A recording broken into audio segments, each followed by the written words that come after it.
Halo, assalamualaikum warahmatullahi wabarakatuh. Selamat datang di channel Bangku Kuliah.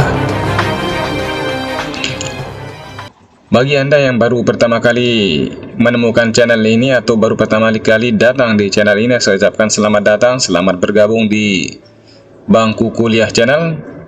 Silahkan Anda tonton videonya, lalu subscribe dan aktifkan lonceng notifikasinya supaya Anda tidak ketinggalan video-video terbaru dari Bangku Kuliah. Oke, pada pertemuan atau pada kuliah kali ini, di mata kuliah kewirausahaan kita akan membahas satu topik materi, yaitu bagaimana kewirausahaan itu sendiri, artinya pengantar kewirausahaan. Oke, silakan Anda ikuti videonya, tonton, jangan di skip supaya Anda tidak keliru untuk memahaminya. Dan kalau Anda kurang paham tentang materinya, silakan Anda tonton, kemudian berikan komen di channel supaya nanti Anda bisa kita respon ya. Oke, ya. Ini materinya sudah saya siapkan ya. Jadi tentang konsep kewirausahaan. Oke. Mungkin setiap orang itu punya mimpi ya. Mimpi ini harus dimiliki oleh setiap orang. Kenapa? Mimpi ini adalah tujuan yang harus dikejar, kemudian dicapai, untuk kemudian dengan mimpi itu akan merubah pola hidup, kemudian juga merubah tingkat kesejahteraan seseorang.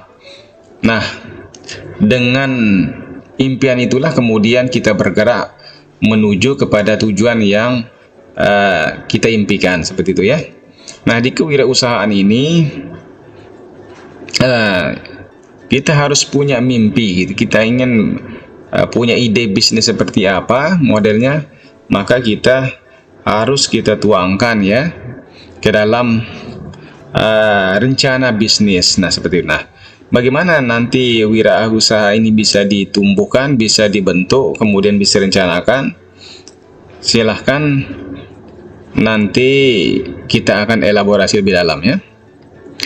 Oke, pertama kita lihat dari sisi pengangguran ya. Kalau kita melihat sekarang ini pengangguran ini semakin banyak ya.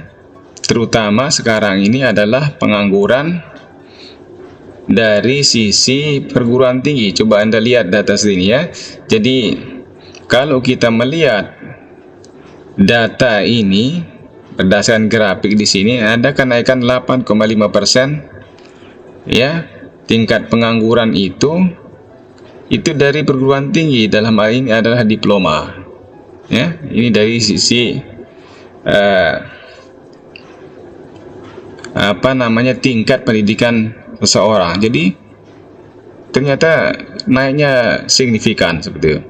Nah, kemudian berikutnya 2 tahun setelah itu, jadi pengangguran berdasarkan lulusan dari universitas itu naik lagi menjadi 25%.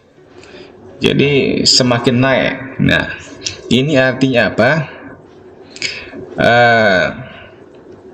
Kebutuhan akan perubahan di dalam perguruan tinggi itu mestinya harus kemudian segera diubah. Kenapa? Karena ternyata kurikulum yang ada di perguruan tinggi ini tidak menjawab kebutuhan pasar. Artinya dia tidak link and match.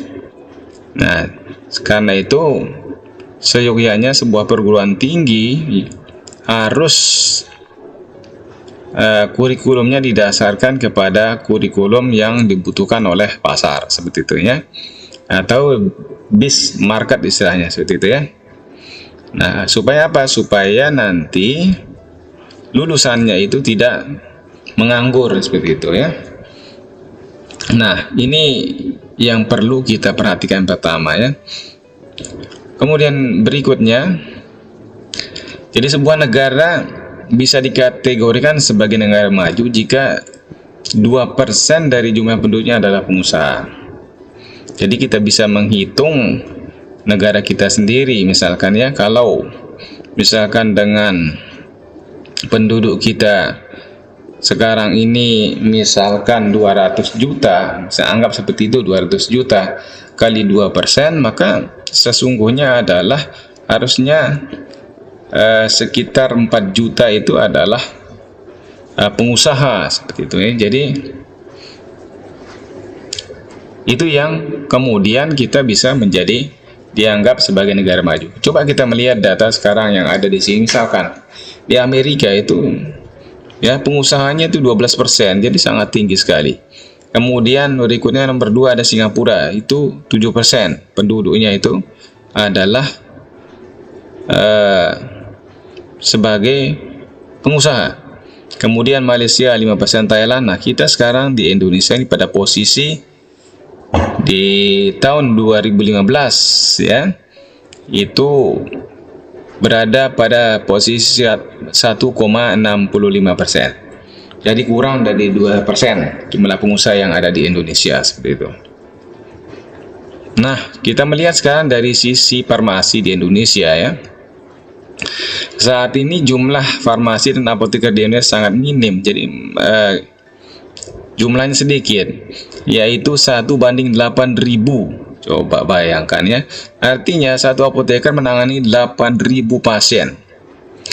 Nah, angka ini merupakan terbesar di ASEAN dan perbandingannya itu 4.000 sampai dengan 5.000 saja kalau di ASEAN ya. Nah, sekarang kita melihat ya, jika mengacu kepada standar dunia, seorang apoteker di rumah sakit seharusnya hanya menangani 4 kamar. Namun menurut Menteri Kesehatan itu 30 kamar. Jadi satu apoteker itu melayani 30 kamar. Jadi kalau standar dunia seperti yang ada pada simbol ini, jadi 1:4 itu adalah dibutuhkan ya, artinya 1,4 kamar itu butuh satu apoteker. Kalau di Indonesia sekarang posisinya adalah 30 kamar itu butuh satu apoteker. Dan ini adalah peluang yang bagus untuk Anda di farmasi ya. Peluangnya untuk pekerjaannya masih terbuka lebar. Karena itu jangan lama-lama kalau kuliah di farmasi ya. Silahkan supaya Anda bisa mengisi kekurangan atau shortage dari tenaga apoteker yang saat ini masih sangat kurang, seperti itu ya. Oke. Nah, sekarang kita ke kuliah kita, yaitu di kewirausahaan. Apa sih sebetulnya wirausaha? Kalau kita melihat secara etimologi, artinya secara asal-usul bahasa itu, pertama, kewirausahaan itu adalah asal katanya wira, ya, artinya berani atau unggul. Kemudian ada usaha, ada energi atau upaya. Nah, itu adalah konsep dari wirausaha itu. Nah, Anda sekarang mau memilih jalan yang mana, apakah yang right way atau yang wrong way, itu tergantung kepada Anda ya. Nah, kalau Anda ingin punya kepribadian berani dan unggul ya, kemudian mandiri, maka kita harus mengambil jalan right way. Salah satu caranya adalah dengan membuka usaha atau berwirausaha. Beberapa pakar di sini mengungkapkan kaitan dengan definisi dari kewirausahaan. Pertama, menurut Drucker ya. Jadi kewirausahaan itu adalah kemampuan dalam menciptakan sesuatu yang baru dan berbeda. Makanya tren wirausaha sekarang ini kan cenderung untuk menampilkan inovasi-inovasi baru terhadap barang-barang yang sudah lama ya. Jadi satu produk yang digunakan sudah lama, miniaturnya kemudian sekarang dibuat inovasi-inovasi baru untuk kemudian muncul jenis bisnis baru. Seperti apa modelnya nanti kita akan elaborasi.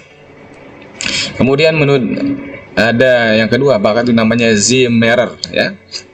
Jadi dia mengatakan bahwa kewirausahaan itu adalah suatu proses penerapan kreativitas dan inovasi dalam memecahkan persoalan dan menemukan peluang untuk memperbaiki kehidupan. Jadi intinya di sini sama seperti yang disampaikan oleh Drucker, itu adanya kreativitas dan inovasi.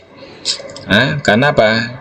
kreativitas inilah yang dibutuhkan untuk menemukan atau meningkatkan produktivitas seseorang.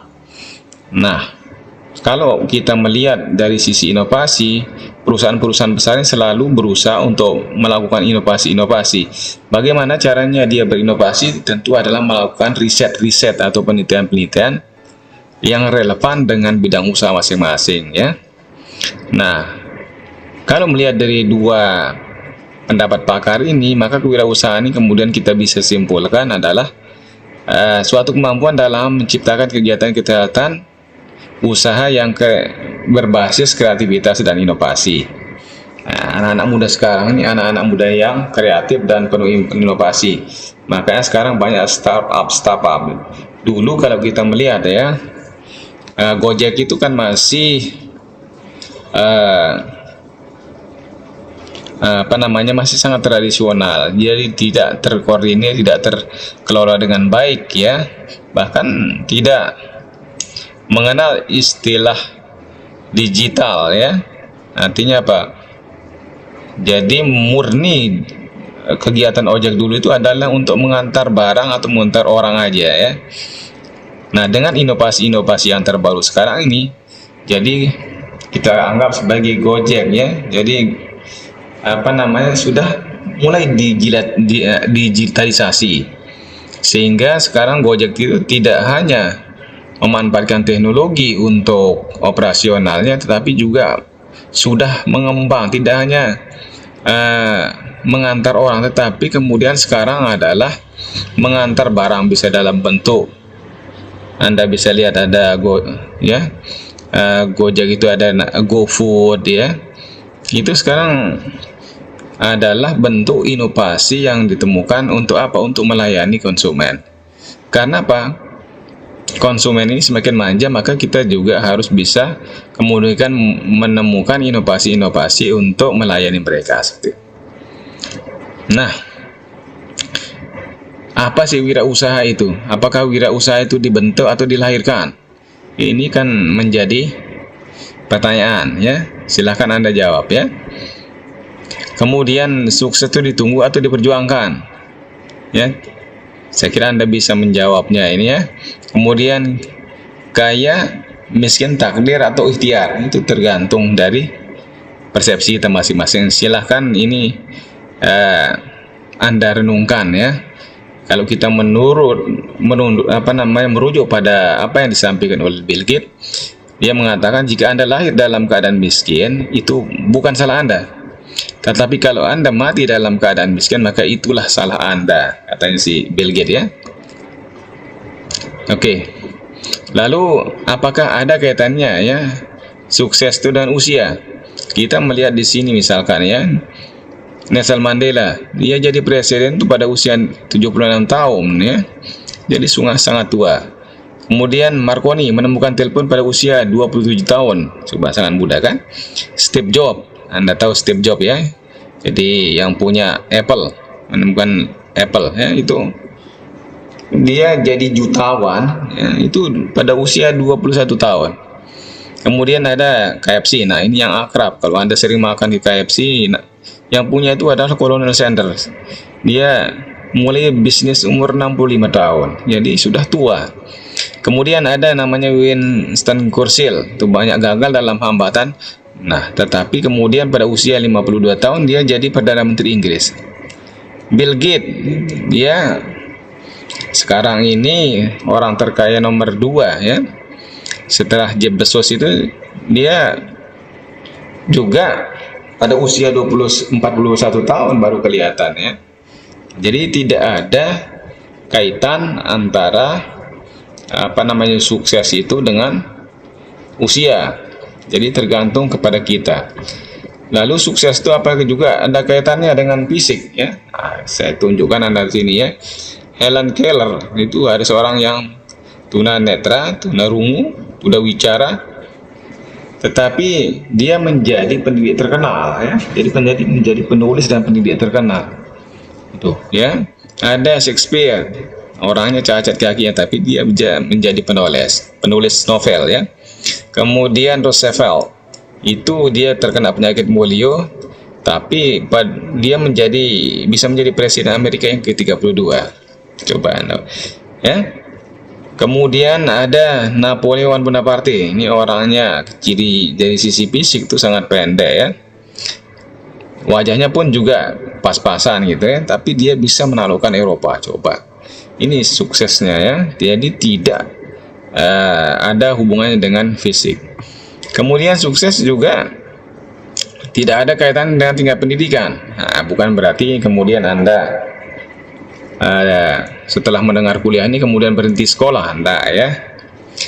Tapi ini satu cara untuk mengubah pola pikir atau mindset seorang.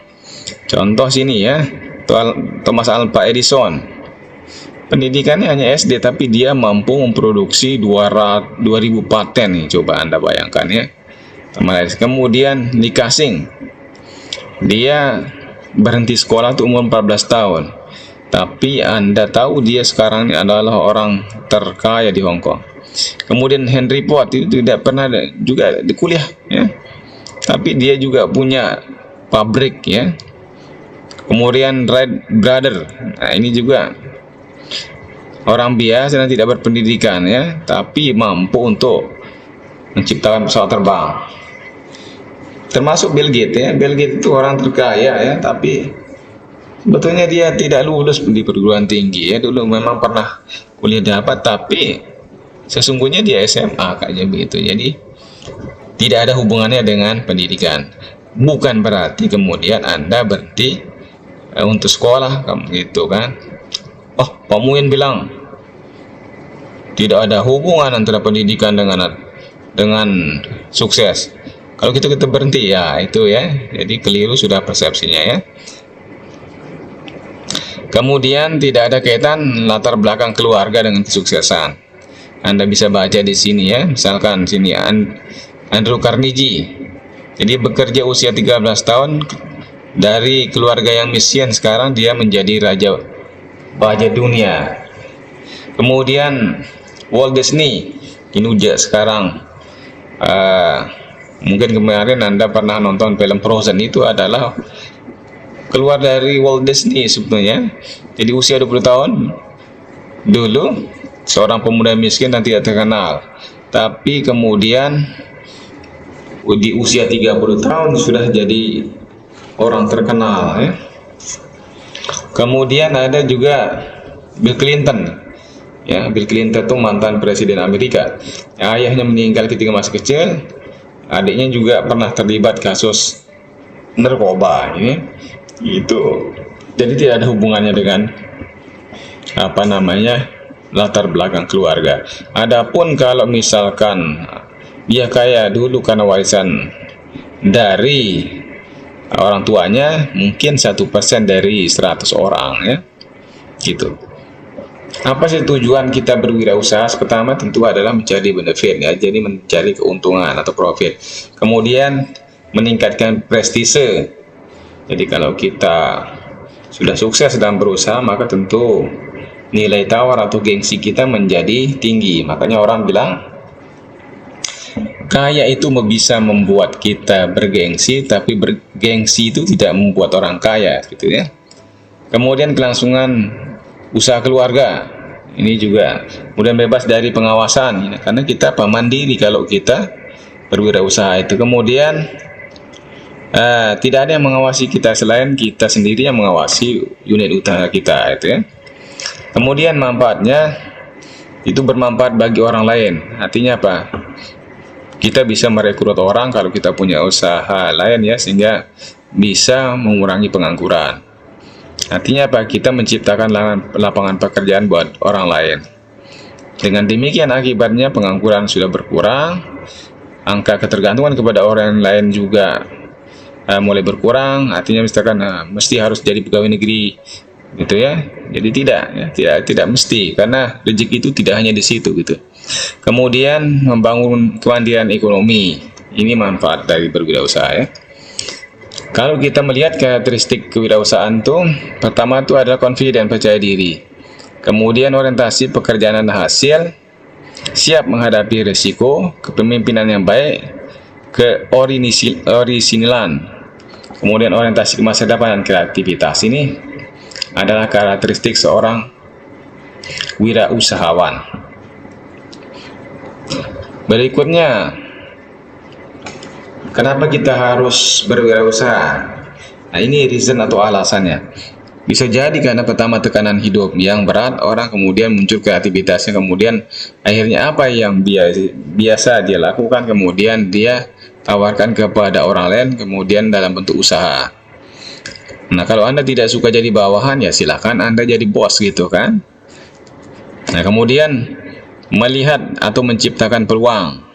Nah, ini alasan kita berusaha.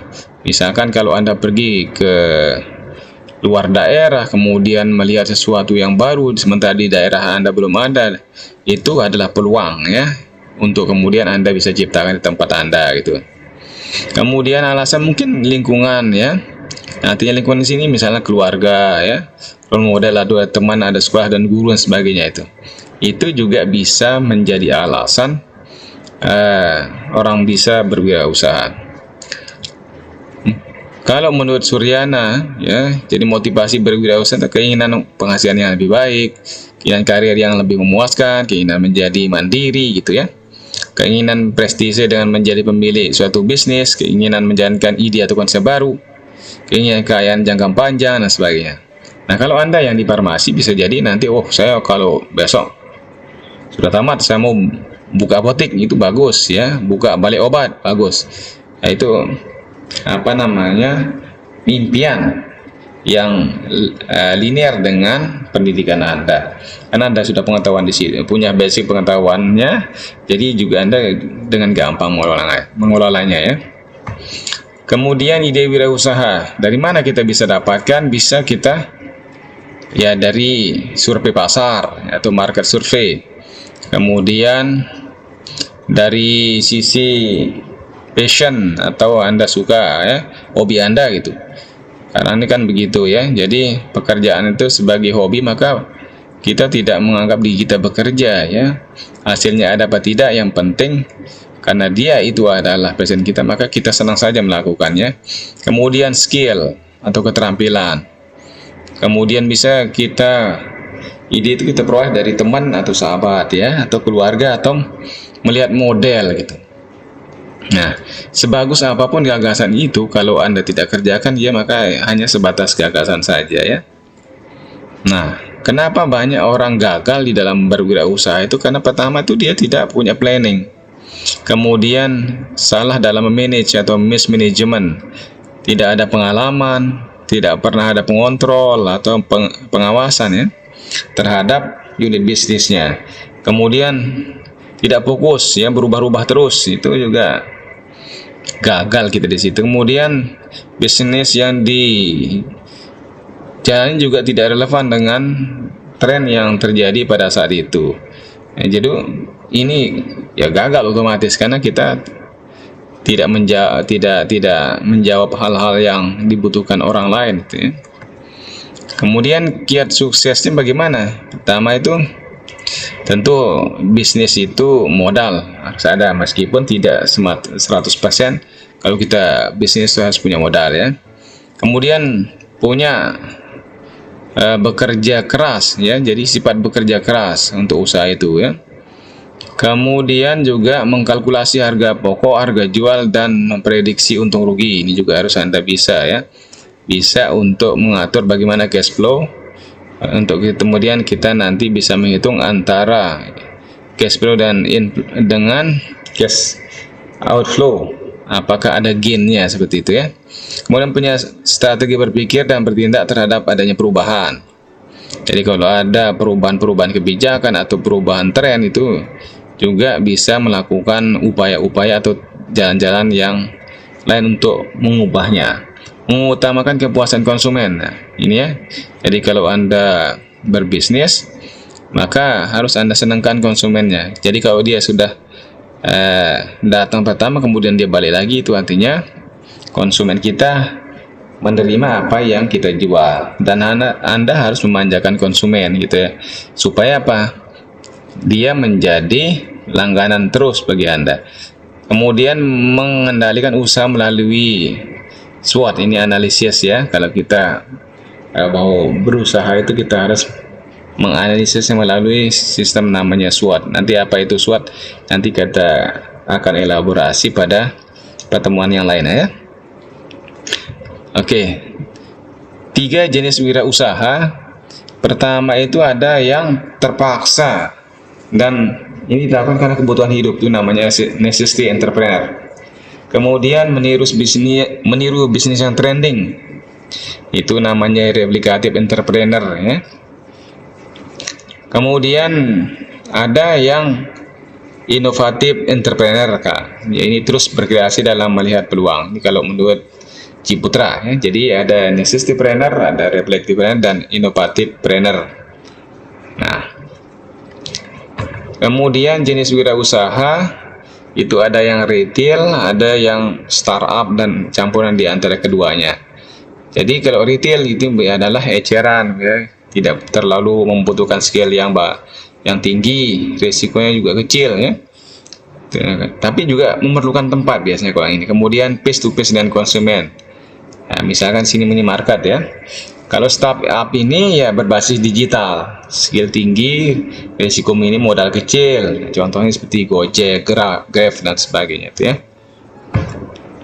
Nah, kayak sekarang yang lagi digencarkan itu adalah industri kreatif ya. Itu salah satu juga bisnis yang menjanjikan masa ke depannya ya. Nah, bentuk kegiatan wirausaha itu bisa kita kelola sendiri atau orang lain yang mengelolanya atau dua-duanya, jadi patungan ya. Atau namanya crowdfunding. Jadi bisa kita urunan seperti itu ya. Nah, bagaimana caranya berwirausaha?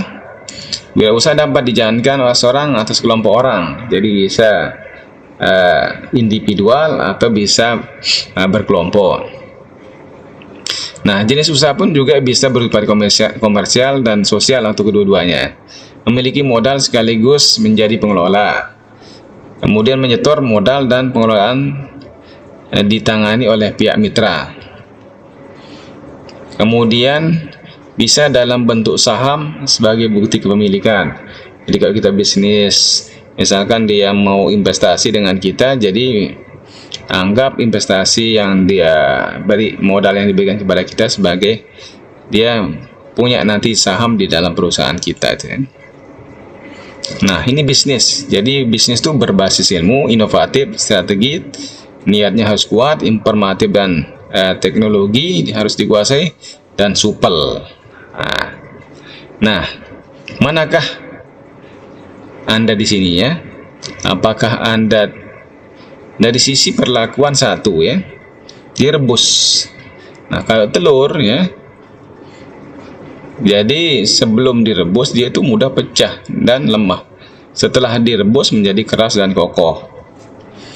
Kemudian sebaliknya, kalau Anda lihat wortel ya, itu sebelum direbus dia keras dan kuat, tetapi setelah dia direbus dia menjadi lunak. Nah, kemudian terakhir itu kopi ya. Kopi ini pada awalnya keras ya.